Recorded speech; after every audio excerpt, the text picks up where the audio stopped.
Welcome everybody to Equations of Linear Relations, Lesson 1.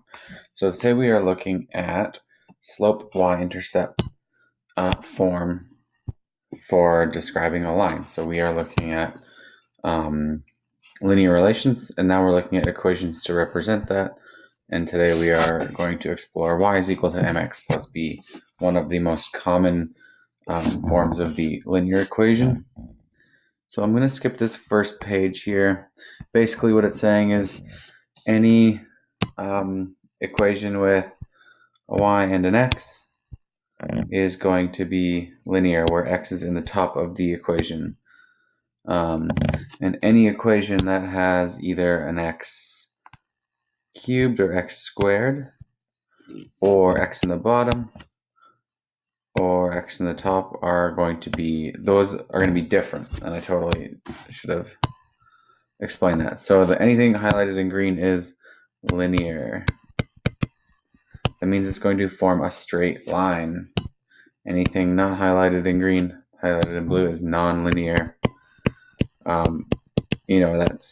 We've got a cubic function, quadratic, and exponential function. So anything highlighted in blue is going to give you nonlinear, and everything highlighted in green is going to give you linear, because it's that x to the power of 1, right, in the top of the equation. So what I want to get to is a linear equation. So an equation to describe a line. A linear equation is an equation of the form y is equal to mx plus b, where m and b are going to be real numbers. And the graph of a linear equation is a straight line. So whenever you see an equation y is equal to mx plus b, the y and the x are your variables, and they stay as y and x. But this m and this b are going to take on numerical values. And you can see that if you look in question 1 here, we have our equation y is equal to mx plus b. So in this case, our m is 2/3, and the b value is -1. But what do those mean, and why do we need to know them? Well, they actually do have a significant value, and we can use a couple of investigations to figure out what they represent. So it says here's the sketch of our linear function y is equal to 2/3 x minus 1. Use the sketch and points a and b to find the slope and y-intercept. So we know slope is rise over run. Slope is rise over run. So we can go use our points a and b, and we can say our rise is 1, 2. So we've got 2 for our rise, and the run is 1, 2, 3. So the slope is 2/3. The y-intercept is where the graph crosses the y-axis, and that is going to be right here. Our y-axis being this long vertical one, and this is the point at B where we cross that axis, which is at -1. So let's compare the values found in A with the coefficient of x and the constant term in the equation. So you can see that basically our slope is going to be the coefficient in front of x, and the constant is going to be the y-intercept. So in terms of y is equal to mx plus b, m represents the slope of the line, and that makes sense because in the last unit we talked about slope being represented by an m, and b is the y-intercept. So you should be able to, well, we'll get to it in a bit, but you should be able to graph these equations now just by looking at the function, which is pretty cool. So it says here, see Janine sketch the graphs of 2 more linear equations. Use the grid to determine the slope and y-intercept of each graph. So you could probably guess what's going to happen, but we can have a look. Let's do this line first, which is this equation. And if we count the slope, we go a rise of 1, 2, 3, 4, 5, 6, 7, 8. So we have a rise of 8 divided by a run of 1, 2, 3, 4. So our slope is 8 over 4, but we know that 8 divided by 4 gives us 2. The y-intercept is going to be right there at, just erased a bunch of stuff, look at that, at y is equal to positive 1, right? Our zeros here, and that is y is equal to plus 1, which makes sense. Now we can look at the slope of the next line. I'm just going to finish that highlight. So now we are looking at the second linear equation, which is this line right here. So we can calculate slope between the 2 points. So now I'm counting my rise. It's going downwards, so it's going to be negative 1, 2, 3, 4, 5.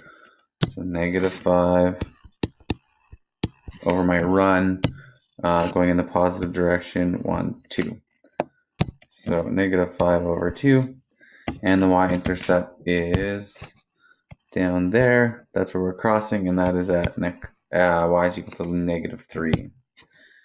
Negative 3. Make a conjecture about the slope and y-intercept of the graph of the linear equation y is equal to mx plus b. Well, it's kind of what we already just talked about. Oh man, hang on. M is the slope of the line, and b is the y-intercept. Part 2. Hashib used a graphing calculator to graph the linear equation 2y is equal to 5x plus 8. The graph is shown on the grid. Use the sketch to determine the slope and y-intercept of the graph. Okay, so let's do the y-intercept first. The y-intercept, oh man, I don't know what's going on today with this pen.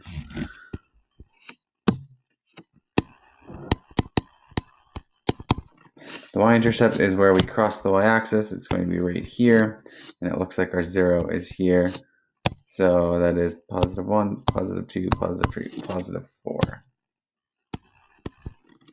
And the slope, well, we can count that. They've already provided 2 points for us. If they didn't, we would have to find these points. But we're going to go a rise of 1, 2, 3, 4, and 5. And a run of 1, 2.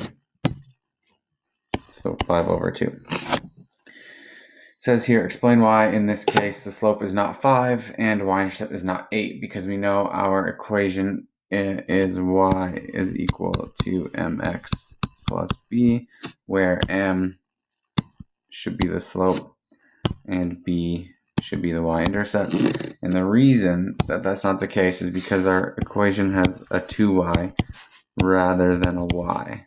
Oh, that's not mx, that's the general form. 4x, 8x, 5, what is it, 5x? Oh my gosh, sorry, my brain is fried right now. 5x plus 8. So in order to get this into the form y is equal to mx plus b, we need y by itself. So we actually have to remove that 2. So we're going to divide it from every term. There. What happens is 2 over 2 cancels. And then on this side we have 5 over 2x plus, and then 8 divided by 2 is 4. And you can see now we have matching, right? We have our slope as 5 over 2. And we have our y-intercept as 4. So the y has to be explicit or isolated in order to make it actually into y is equal to mx plus b. Okay. Now they're going to give us equations, and we have to recognize what the y-intercept and the slope is. So in the first one, we have y is equal to 3x plus 2, and we know our equation is y is equal to mx plus b. So our slope m is going to be 3, or you can write it as 3 over 1. Sometimes it's nice because you want to have a rise and a run. And the y-intercept, or the b, is going to be 2. That's a pretty standard equation right there. In the next two, they're going to throw you things to mix you up a little bit. In the next one, we have y is equal to 7 minus 2/3 x. So what they've done is they've just swapped it. So now it's y is equal to b plus mx. So they've switched the terms around, but that doesn't change anything mathematically. Our slope is going to be negative 2/3, and the y-intercept is going to be positive 7. So be careful when you take that slope, that m value, you take the sign in front of it, whether it's a positive or a negative. And then in our second one, we have 6y, or our third one, sorry, 6y is equal to 8x plus 1. Again, we want to get y. We want to isolate y. So what we're going to do is divide every term by 6. And then we're left with y is equal to 8 over 6x plus 1/6. And I can actually reduce that first fraction. 8 over 6 can be reduced to 4/3 x plus 1/6. So in this case, the slope is 4/3, and the y-intercept is 1 over 6. All right, last thing we're going to do is actually graph it from the equation. So I'm going to show you how to graph it using the equation, and then I'm going to show you like a brute force way that works for any equation. You've probably done this in Math 9, but it's a good review. Maybe actually I'll show you the brute force equation, or brute force way this time. So this works for every graph. I call this brute force because you're just kind of like, there's no elegance to it. You're just kind of making it happen out of sheer strength.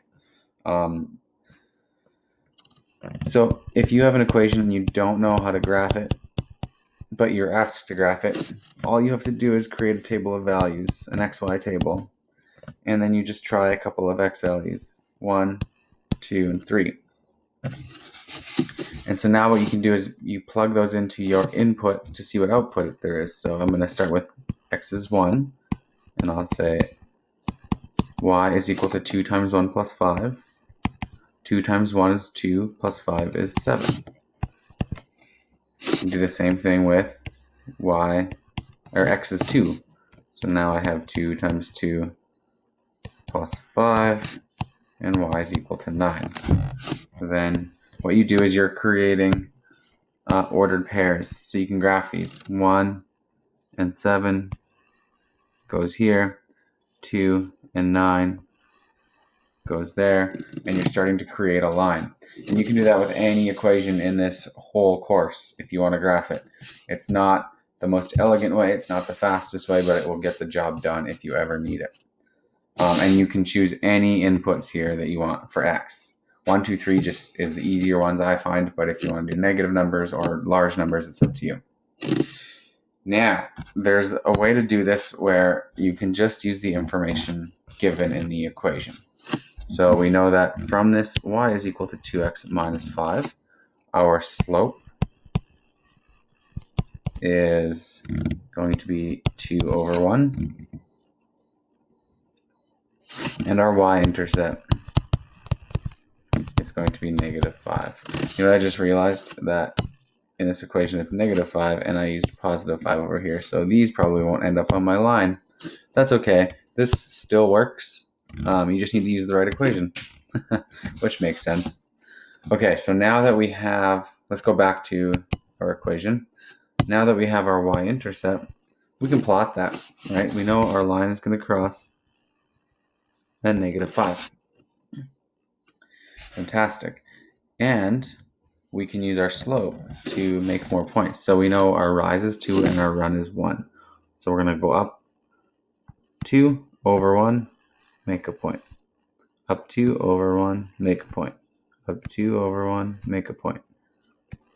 you can see that line is forming there.